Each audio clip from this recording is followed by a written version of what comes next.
Are you thinking of doing a huge craft show and you have no idea what to expect? I've got you. I'm Allie from Light and Paper, and I've been running my small business for 13 years. In this video, I'm going to go through what it's like to move in to a large-scale craft show. I'm talking like big convention center multi-day shows, not one-day tabletop shows.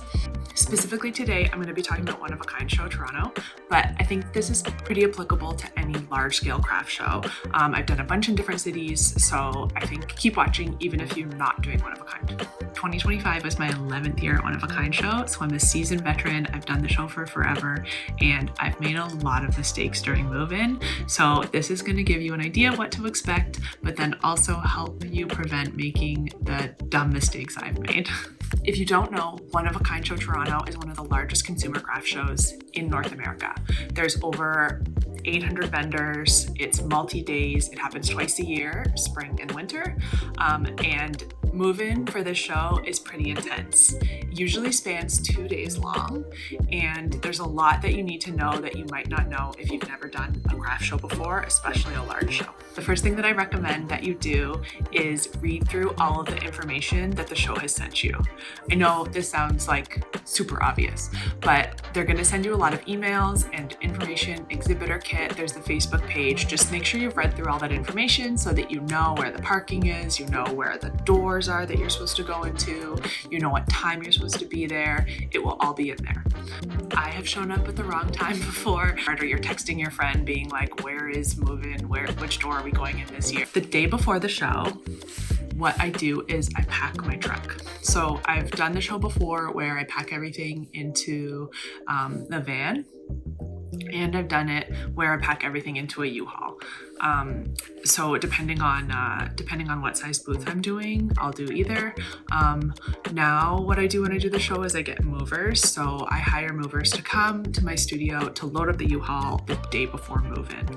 Obviously, I don't want to do this earlier because I don't want to pay for the U-Haul for longer than I have to. So the movers come, they move all of my stuff into the U-Haul the day before, and then it's all packed and ready to go. I like to take the whole 2 days to set up. It just always takes me as long as possible. So I want to be able, you could pack your U-Haul the morning of move-in, but I kind of like keeping the move-in days that I don't have to do anything at the studio. Everything's ready to go. It just sits in the U-Haul overnight the night before, and then we're just ready to go as early as possible the next morning. So what you do when you get to the show, and this is usually happening very early on day one of setup, is you go to the marshalling yard. So once we get there, we've looked up in the information before where the marshalling yard is, and then you'll arrive and there'll basically just be people at the front telling you what to do, telling you which lineup to go into. So there's a bunch of different options that you can do for moving into the show. I know they have you can get your stuff delivered from a shipping company if you're coming from out of province or out of town.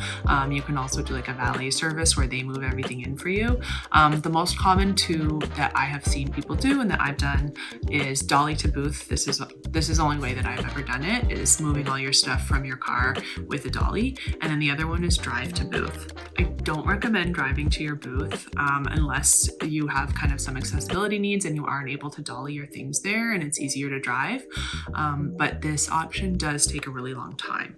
So usually you have to wait over 2 hours after the marshalling yard because you have to have a staff member accompany you in your vehicle to your booth, and sometimes it can take half an hour just to drive to your booth from the entrance because you're having to drive through the aisles, you're having to drive through all the people, everyone has their stuff in the aisle and you can't get by. It just looks really hectic to me, so I just wouldn't recommend this. My neighbor did this last show, it was her first show, and she was like, why did I do this? This was an awful idea. Dolly to booth is what I do. They give you a little piece of paper that you put in your dash, and then they basically tell you which lineup to go into. So I usually get there around 7 a.m. and they usually start letting cars in around 8 a.m.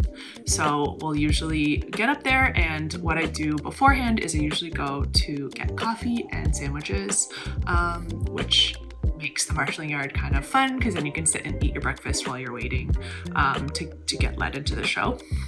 Usually my good friends will be in the marshalling yard around the same time, so we can kind of like find each other. Sometimes we'll like go to each other's car and talk. But yeah, sometimes you're killing a lot of time in the marshalling yard. I've waited anywhere up to like 3 hours. But it's usually around an hour and a half. So you'll be killing a lot of time. You can do your stretches out in the yard. They don't have a bathroom in the yard. I think sometimes there's a porta potty, but just keep that in mind, like that you won't have access to a bathroom, so you might have to go further away. So it's nice to kind of, if you have a friend who can come with you. One thing, this is my biggest tip for the marshalling yard: don't let your car battery die. This has happened so many times when we be in the marshalling yard, is someone will like turn their car off but like leave the key in, so it's still draining the battery. And then if a car dies in the marshalling yard, you're in these lines right after each other. Everyone's got these big U-Hauls, and then everyone behind you is stuck, and you basically have to get jumped if someone has jumper cables. It's just a disaster. Just be really careful about your car battery. I just take the key out and turn off the car, and then if it's really cold, kind of turn it back on, warm up a little bit, and then turn it back off. So once you're at the front of the marshalling yard line, they'll wave you in to drive into the building. So if you check the map before, then you'll know the route that you can take to get into the building, because this can be a little bit confusing if you haven't done it before, and it depends on where the marshalling yard is that year. But hopefully you can follow the car in front of you and they know where they're going, and then you get into the building. So we'll usually come into the back of the building, and if you're thinking about skipping the marshalling yard and just going straight into this line, don't do it. Don't do it. They will give you a piece of paper that you put in your dashboard in the marshalling yard, and if you don't have this when you go to the front of this line at the building, they'll tell you to go to the marshalling yard. So they have like kind of checks in place to make sure that people aren't just skipping the line and driving right into the building. Once you get to the front of that line, they'll give you a little sticker, which you can wear in your clothes, which says like move in, move out. So they're making sure, security and stuff is making sure that everybody coming in has one of these stickers. So then you'll just follow the people into one of the halls. So you'll be parking actually inside one of the halls where they have the shows. They just kind of block off one of the areas for parking and unloading during the show, and then you can walk right into where the booths are. So then you just park where they tell you. They're really good at directing you and kind of showing you exactly where they want you to go, and depending on if you have a U-Haul or like a smaller car. So you just park there and then go to get a dolly. So to get a dolly, which they have these like huge dollies that you can use, you need to have a piece of ID. So just make sure you don't forget your ID with you. And then you trade that for a dolly. You also need to have your move-in thing that you would have put in the dash. So it's the piece of paper that says dolly to booth. You need to bring that to get a dolly as well. So you couldn't just walk into the building and go and get a dolly. You need to have gone through the marshalling yard to get a dolly. One little tip about getting a dolly is if I have a friend or someone helping me at move-in, I make sure to give them my license to go and trade for the dolly, just in case they have to leave early and I'm not done with the dolly yet. I just want to make sure that they aren't leaving their license there. So then I'll unload everything from the back of the truck onto the dolly. I usually take 2 loads, and then I also have like a small wagon that I use for smaller craft shows. I always bring this with me as well, just because then if I have 2 people with me, one of us can take the small one of us can take the big dolly, and it just makes things faster. So then you're gonna dolly your stuff to your booth. So you would obviously be given your booth assignment before the show, so you just need to have your booth number, and then they have these big signs in each aisle designating which aisle is which. So you find your booth and your booth number. They have all the booths marked on the bottom of the concrete on the ground with the number, just in like washable paint, so you can find your booth easily, and then here you are. So then what you want to do first is unload everything off of your dollies, obviously if you need to make multiple trips, and then you want to load your stuff all up. I try to keep my stuff kind of right in front of my booth area because you don't want to block the aisles. If you unload all your stuff and kind of take up all the space, there might be a car or there might be like another big dolly full of stuff coming through that aisle, and then you have to move it all to the side. So try to not take up too much space. I also don't unload my stuff into my booth area. I keep that area clean because we're going to start building the booth there. So I don't want to have to unload all my stuff into my booth area and then move it back after I'm done with the dolly. Once you're done unloading everything off your dolly, then you can bring your dolly back, get your license back, and then also you want to move your truck or U-Haul out of the inside parking area, because There's obviously everybody waiting in the marshalling yard is waiting for one of those parking spots. So don't be the person who leaves your car there all day. They will check, they write the time that you get in with your car on the piece of paper that's in your dash. So they will go around and check, and if it's been a long time, then they might call your license over the loudspeaker and tell you to move your car. But it's just annoying. Just move your car back so that everyone else can get in.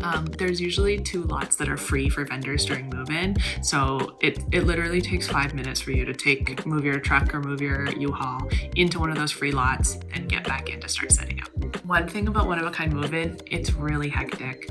The aisles are crazy. There's like lifts going by. They're always adjusting stuff on the ceilings. So you just want to kind of like be aware of your surroundings when you're in there, and just make sure that you're kind of like paying attention, because there'll be the people from like who work at the convention center. They drive these little carts around, and they kind of like drive a little too fast in my opinion. So they'll be like whipping around the corners and stuff. So just like watch yourself while you're there. So another thing you want to know about OOAK move-in, they usually have the loading docks like fully open, and depending on if it's spring or Christmas, like the weather, it can be really cold in there. So usually just like wear a lot of layers, like wear a t-shirt, wear like a kind of light sweater, and then a nicer bigger sweater, and then your winter coat usually, just because, and then I always wear a toque because it can get really cold in there. It can also get hot depending on kind of where you are in the hall. So just be prepared for that, because you don't want to be like freezing during load-in, or you don't want to be like sweating and you only wore a big sweater or whatever.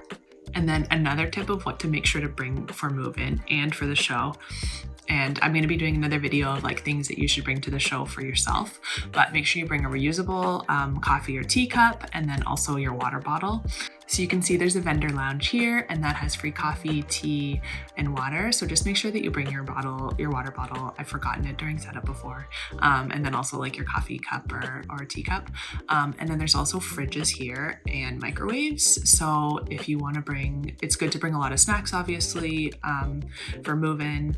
I usually get takeout during move-in, because a lot of the time, like my partner or someone else will come later in the day to help me. So sometimes they'll pick up takeout, or I've gotten just like food delivery just to outside the building before, because often you're just like too hectic the days before move-in to have your food prepared. But if you're that person who has your food prepared, then there is a fridge for you, there's a microwave, and then you can kind of take your break and make sure you eat and drink. So the first thing that I do during move-in, once I've gotten all my stuff unloaded and the U-Haul's in the parking lot, is I check my booth size. So if you've read the exhibitor kit before, there'll usually be a contracted booth size. So for example, even though at One of a Kind you're paying but for a 5x10 booth, what you're actually getting is 4 feet and 9 inches by 9 feet and 9 inches. So it's a little bit smaller than a 5x10, or whatever. If it's 5x15, 10x20, etc., it's usually a couple inches smaller. So what I do when I first get there is I take a measuring tape and measure the booth, the size that they've given me, and just make sure that it's that exact same size. But if it's smaller, then that could be an issue, because then your booth won't fit into the allocated size. So if your booth size is smaller than what they've told you, make sure you go and get someone from the show and just kind of tell them like, hey, this is measuring only, let's say it's only measuring 9 feet, it's supposed to be 9 feet 9 inches. Just make sure that it's the right size. So once I've checked the size, then I just make sure that I check the electrical. So if you're doing One of a Kind, you do have to pay extra for electrical, and you have to set that up before you order it online beforehand. And the information on how to do this is all in the exhibitor kit. You want to make sure that your plug is all set up, because if you completely build your booth and then your neighbors behind you completely build their booth, there's no way for the people from the show, from the building, to get back there to make sure your electrical is set up. So you want to make sure that that's all good and that that's working before you build your walls, especially if you're using hard walls. So I had it once before where the electrical plug, it wasn't working, it wasn't set up. And luckily I tested it before I put my walls up, because if I hadn't, then I would have had to take down my walls in order for the staff to get in and get it fixed. You also, if your neighbors are there, then you can kind of check in with them, because it'll usually just be like 2 big blocks, power blocks. And then, so you can kind of work out with your neighbor which one they're going to use, which one you're going to use, and just make sure that you all have enough plugs. You don't want to use your neighbor's plugs, and then they get there and they're mad at you and you have to unplug everything. So you just want to make sure that that's all settled before you start building your booth. Another thing you want to check for before you start building your walls are the pipe and drapes where they're set up. So ideally they should be equal distance apart, all of them, and it should be to the edge. So this is something I forgot to do at my last show, and my neighbor, who's a friend of mine, she forgot to do as well. And so you can see here the holder for the pipe and drape, which is kind of going to sit underneath your walls and going to sit behind in between your booths. This was too far in, and then once your wall is built on top of it, it's impossible to move it out without taking your wall down or kind of lifting it up. It's really hard. So you just want to make sure that they're in the right spot. So for example, here you can kind of see this ugly back part of my booth because we didn't check and make sure that this was in the right spot. And then once we had our thing up, it was too hard to fix it. So we had to just leave it. Some people as well, they'll just use this as the only backdrop of their booth. They won't build walls. So you want to make sure that it looks nice and that it's all evenly spaced and that the curtains can go across, because maybe your neighbor isn't there yet and then they show up the next day and then there's a big gap and you have to kind of fix it and lift up your booth or take your booth apart to make it look right. Because if your booth is sitting on top of these panels, you can't move them. So this is the booth that you're seeing here is a 5 by 15 feet. So I will build the corner first and then build out from there. The booth, kind of when you're putting it together, especially for a 15-foot or longer, can kind of get a little wobbly at the end. I use cross braces in my booth and that makes it really sturdy, but while you're building it, just kind of, it's good to have 2 or 3 people helping me with my walls for a 15-foot, because then one person can kind of hold them steady while the other one puts them together. I will usually put up the cross braces in my booth. So these just get screwed into the top of the wood. And then that's how I attach my lights onto as well. And then I also have like the kind of like IKEA arm lights, and those just go onto the top of my walls. They kind of fit onto the top 2 by 2 of my walls. So I get those all up, and then you want to make sure that you arrange all your cords.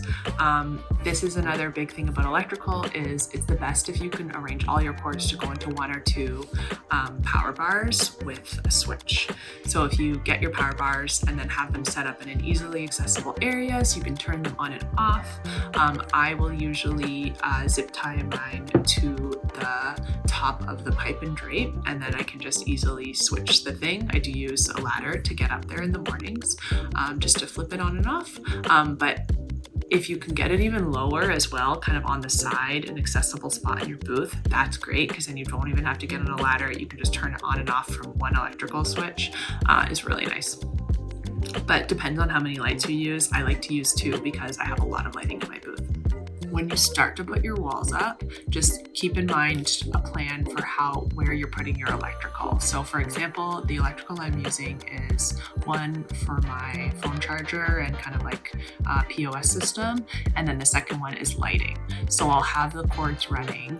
Most of them are running to the top of the booth for the lights, but also you want to make sure if you need power inside your booth and you don't have like an accessible way to get to the back of the booth, then you want to run a small, like a thinner extension cord underneath your walls so that it can come out into your booth, and you can plug in your phone and plug in whatever you need inside your booth, because you don't want to have to run a cord from the top of your booth down, and once you build your walls you might not be able to get a plug underneath them.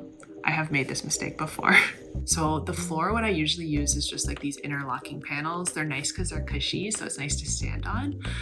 And we'll just put them down. And then I always make sure that this flooring, I like it so that the grain runs in the right direction. So you just have to make sure you're using the right panels. And then also I cut down this flooring like just with an X-Acto blade to fit the booth perfectly. What you need to do for your flooring at One of a Kind is get carpet tape. Bring carpet tape.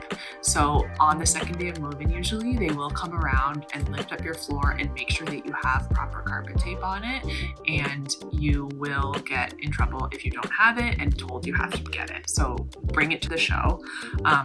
And then what you want to do is just put the carpet tape on the edge of your booth, and then you can adhere your flooring on top of it. So that goes whether you have like a vinyl roll or if you have a carpet, or if you have this kind of like cushy interlocking panels, they all need carpet tape.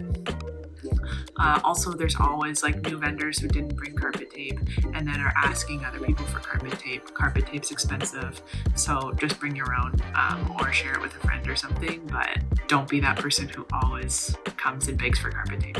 So then once I get all my lights up and screwed in, and then what we'll start to do is I usually paint my walls at the show. So I've done this both ways in the past. I've painted my walls at my studio before, which is nice because you have time for them to dry and you have all the time. You can do it nicely. You can put the panels down and just do them plain. But honestly, I find that the panels always get super messed up in the move. They always get scratched, and it's just really easy to just throw a quick coat of paint on them at the show. I'm pretty easygoing with stuff like this. I don't need my booth to look like so perfectly clean and like perfectly painted. So just a quick coat with a foam roller at the show, it works fine for me. But there are a lot of like random holes in my walls, and it's not the most tidy looking booth. It's kind of full of everything. So if that's your style, then paint at the show. I totally recommend. So at the end of the first day, I usually feel like it's I've gotten enough done if I've gotten my walls up, gotten my floor down, gotten my lights up, and then gotten like the fixture. And if I have a table or my countertop is built, just kind of all of those things. So usually I am leaving the show after the first day anywhere between 5 p.m. and 8 p.m. Depending on the year, because sometimes move-in is a little bit of a different schedule, but they usually make you leave by 8 p.m. on day one. And then the next morning I'm back again, usually try to get there before 9 a.m. and back to setting up. And then the second day I can kind of put up frames on the wall, put up my sign, put up decor, and then kind of like merchandise everything, price everything, and get everything looking nice. It's a little bit of a slower pace. Some people come on day 2 and do everything on day 2, which is great especially if you're coming from out of town. But I really like to take 2 full days and kind of relax. Important other things that you have to do during setup is 1, pick up your exhibitor badges. So this is usually just at like the box office, like outside in the front hall, and you just go to pick up all of your badges. And this also has like move-in info and all different other info about the schedule of the show. And then if you have entered the competition, so One of a Kind has a competition in the front area where you can submit like products for display, then you have to drop that off there. So don't forget to drop off your competition piece by the end of day 2, or it won't be allowed in the competition. Or don't forget to pick up your exhibitor badges, because if you don't have them for day 1 of the show, then you won't be able to get in, basically. So hopefully that was helpful, kind of giving you an idea and a kind of visualization of what you can expect for move-in. It is hectic as hell, but it's really fun. I love doing One of a Kind show. It's one of my favorite times of the year. And if you have any questions about One of a Kind or future videos that you want to see, drop them in the comments below. Thanks.